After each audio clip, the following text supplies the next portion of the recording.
Hello viewers, welcome to the Bachelor course of Population Studies. Today we will discuss about elderly population and aging.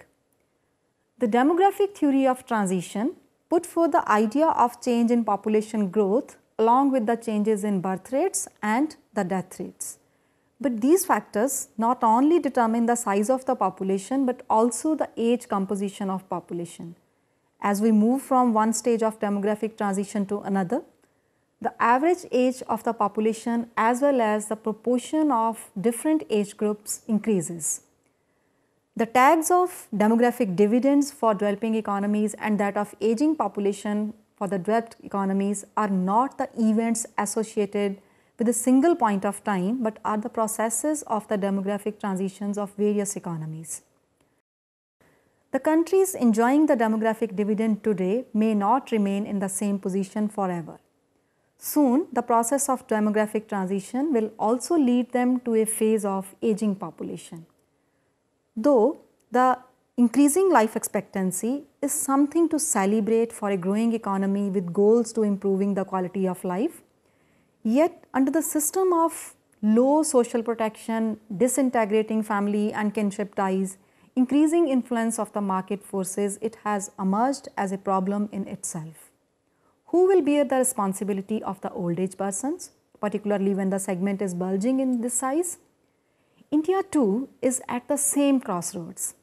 It is presently going through a phase of demographic paradox wherein it has to capitalize on the demographic window of opportunity by investing in youth at the same time, focus on the increasing elderly population. The issues of social protection, health, care homes, etc. for the increasing elderly population are haunting the Indian policymakers today, which are trying to smoothen the way to privatization of the economy. Though the country can feel proud of the increasing life expectancy, but it has also posed the toughest challenges to be met by the modern society of the country. In order to meet this challenge, it is necessary to look at the various dimensions of the issues of aging population in the country. So let us first discuss about the trends in elderly population in India. Population aging is defined as a process which increases the proportion of old people within the total population. Although India is yet in a phase of enjoying the demographic dividend, but at the same time, it also has the second largest aged population in the world. India today has about 100 million elderly people, which are expected to double in 20 years. The growth of population of the elderly people is estimated to be 3.8% per annum as compared to 1.8% for the total population of India. This is going to pose a real challenge to the Indian economy. The changes in elderly population in India can be witnessed from this figure. The figure shows that the elderly population of India has been continuously growing. With increase in life expectancy, it is expected to grow at a faster pace after 2011. We can see from this figure that the proportion of older persons, that is age group 60 years and above, rose from 5.6% in 1961 to more than 8% in 2011 and is expected to grow at about 19% in 2051 and 30.1% in 2101. After 2051, the increase in life expectancy will raise the proportion of population in age group 70 years and above from merely 3.5% today to 8.3% in 2051 and 17.2% in 2101.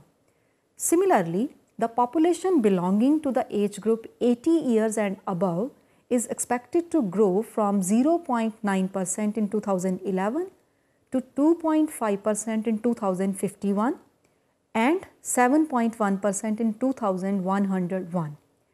These estimates suggest that in absolute numbers, the population in age group 60 years and above will grow by 5 times between 2011 and 2101.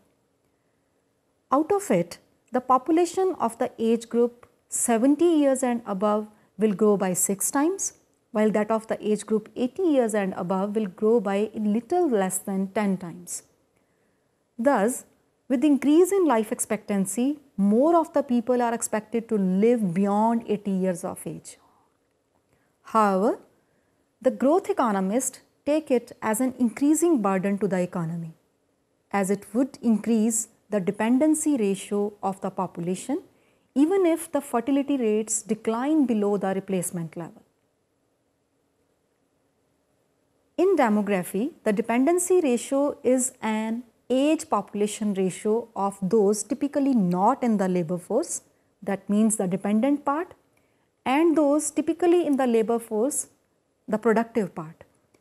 It is used to measure the pressure on productive population. In Indian census, the dependent part usually includes those under the age of 15 and over the age of 59 years. The productive part makes up the population in between ages 50 to 59 years. It is normally expressed in per thousand terms. The total dependency ratio can be decomposed into child dependency ratio or the young dependency ratio and aged or old dependency ratio. The child dependency ratio covers the population below 15 years, while the age dependency ratio covers the population above 60 years. An increase in these two ratios means an increased burden on the productivity part of the population to maintain the upbringing and pensions of the economically dependent. In case of India, the changes in dependency ratio between 2001 and 2100 are shown in this figure. The figure shows that the total dependency ratio in the country has declined between 2001 and 2011, and it would keep declining up to the year 2050. But in 2100, the dependency ratio in the country is expected to surpass even the 2001 level. It is expected that in 2100, the dependency ratio in the country will be 855 persons per thousand of population, which shows that each productive person in the country will have to bear the greater burden. The figure further elaborates that the increase in the dependency ratio is not due to increase in young population, but due to increase in old population, as the dependency ratio of the young population will rather decline from 510 in 2011 to 314 in 2050 and 295 in 2100, while the old age dependency ratio will increase from 142 in 2011 to 294 in 2050 and 560 in 2100. The figure thus indicates that the positive gains of declining fertility rate of population would soon be offset by the negativities of the aging population due to increase in life expectancy. Higher dependency means higher consumption expenditure and lower savings, as there would be an increase in expenditure on education and upbringing of the children, along with the increase in health and pensions for the older people, which may accumulate as a huge burden on the fiscal resources of the economy. But the big question arises is that the elderly in India are really dependent? Do they really burden the government exchequer with pension liabilities? Perhaps both of these arguments are merely misconceptions in case of India, as hardly 8% of Indian population works in the organized sector and about 92% of the workforce work in the unorganized sector, where there is no job security and no social security. Thus, the people working in the unorganized sector of the economy cannot retire themselves until their body allows them to do so, and this is their economic compulsion because they spend their lifetime in a job with low earnings and little savings. They go on working and contributing to the family expenses. A survey by UNFPA of 2012 on status of elderly in India shows that elderly in India continue working even after the age of 60 years. This can be observed from this figure. The figure shows that even in the age group 60 to 69 years, 48.5% of males and 14.9% of females were working. Although this ratio declines with age, yet even after attaining the age of 80 years, 13.2% of the elderly people were found to be working. Many of these people have cited the economic compulsion as the reason for working even in the old age. Thus, we cannot say that as the life expectancy would be increasing, the proportion of dependent population would also be increasing. Moreover, these elderly people are not dependent on their families and the society in the true sense of the word. They work and contribute to the normal expenses of the family. This can be observed from this next figure. The figure shows that 52.4% of the elderly persons contribute to the household expenditure. The share of contributing men is quite high as compared to women, and it is a bit higher in rural areas than the urban ones. The figure shows that more than 70% of the elderly men and 35% of elderly women contribute to the family expenses. And the important thing to note is that this proportion is higher than the percentage of working elderly population. The contributions of the elderly people not only come in shape of bearing the daily expenses of the family, but also in shape of children's, grandchildren's education, medical expenses, or share in expenses on special occasions. But still, we cannot deny that they cannot go on working forever. They need rest and comfort in later years of their life, and it's their right as they have worked throughout their life for their families as well as the society as a whole.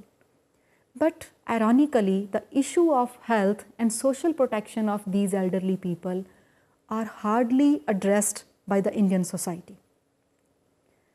Let us discuss about elderly population of India and the health problems. Health is the major issue concerned with the elderly population of India.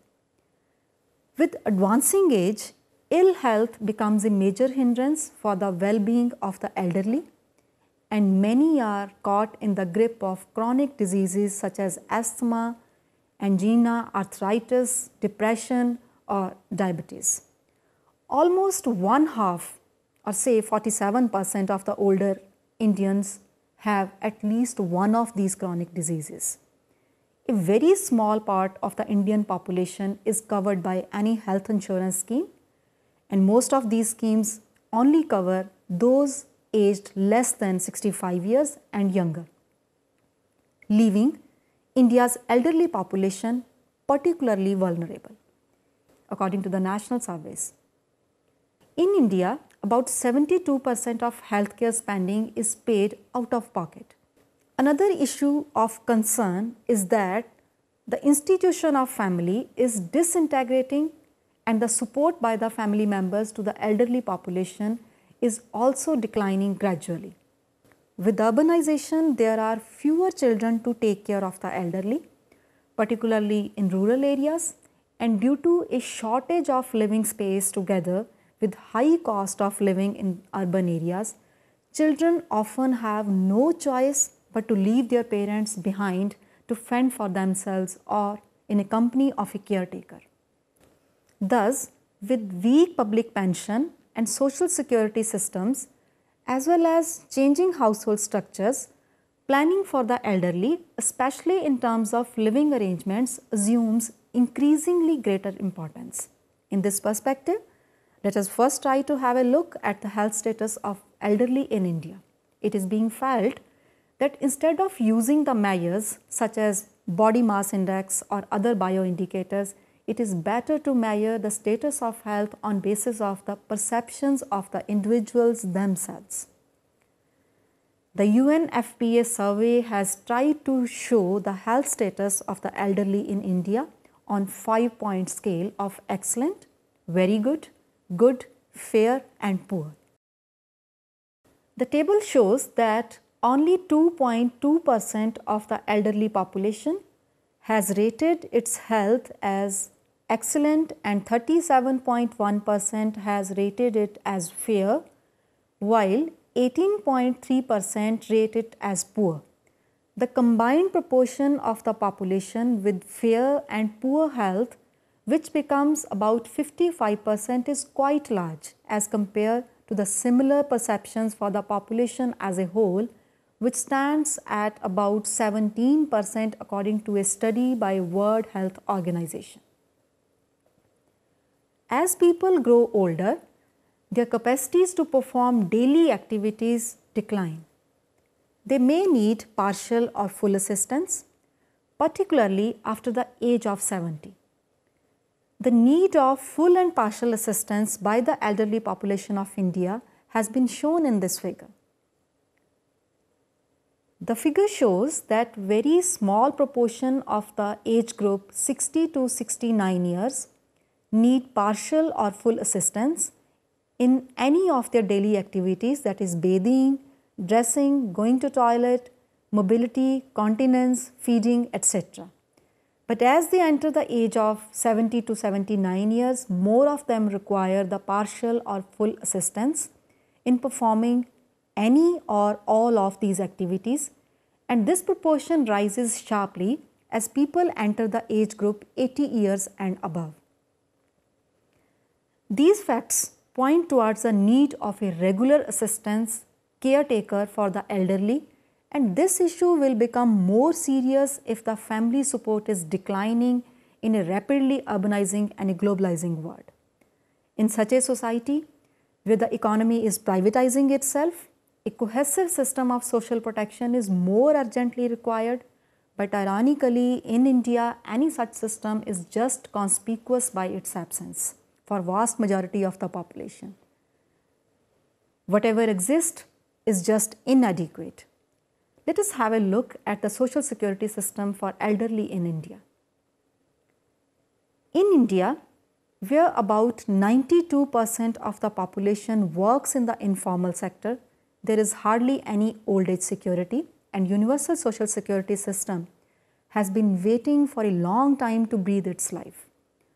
Although the concern for the welfare of the elderly was recognized during the third 5-year plan, but a national policy for older persons came into being only in 1999.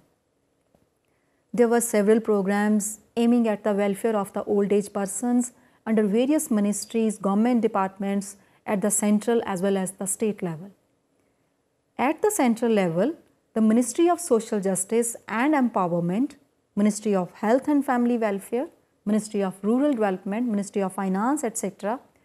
are assigned with the responsibility of providing food, shelter, employment, health and care facilities and pensions to the elderly population of the country. But it is being criticized that too many of the programs actually lead to little of the benefits, as everybody's responsibility is nobody's responsibility.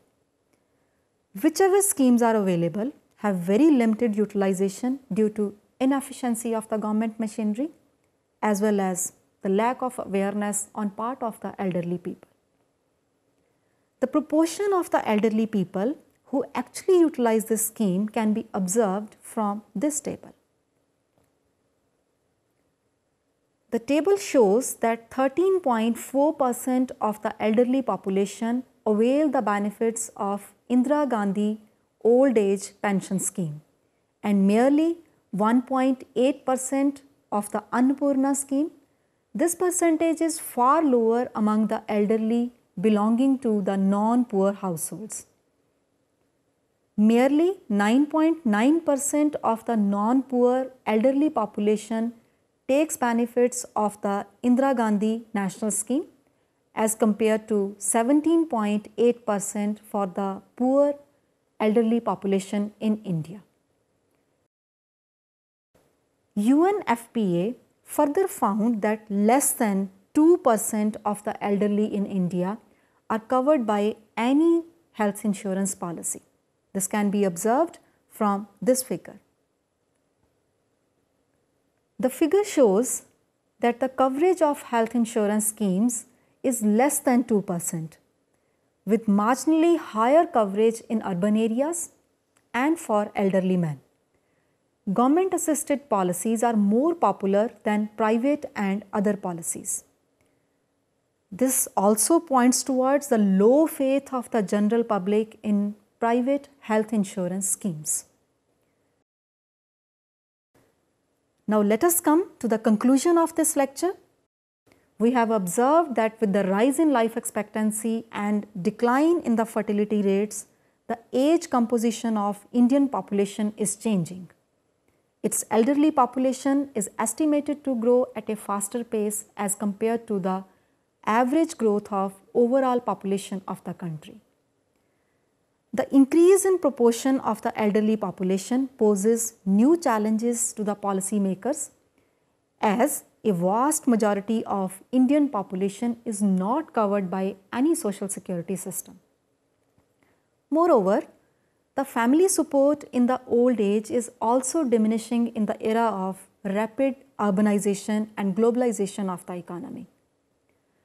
Thus, the care of the elderly and the universalization of social protection system is the crying need of the present era, so that the persons who have given their lives for upbringing the families and building the nation can have a decent living in their old age.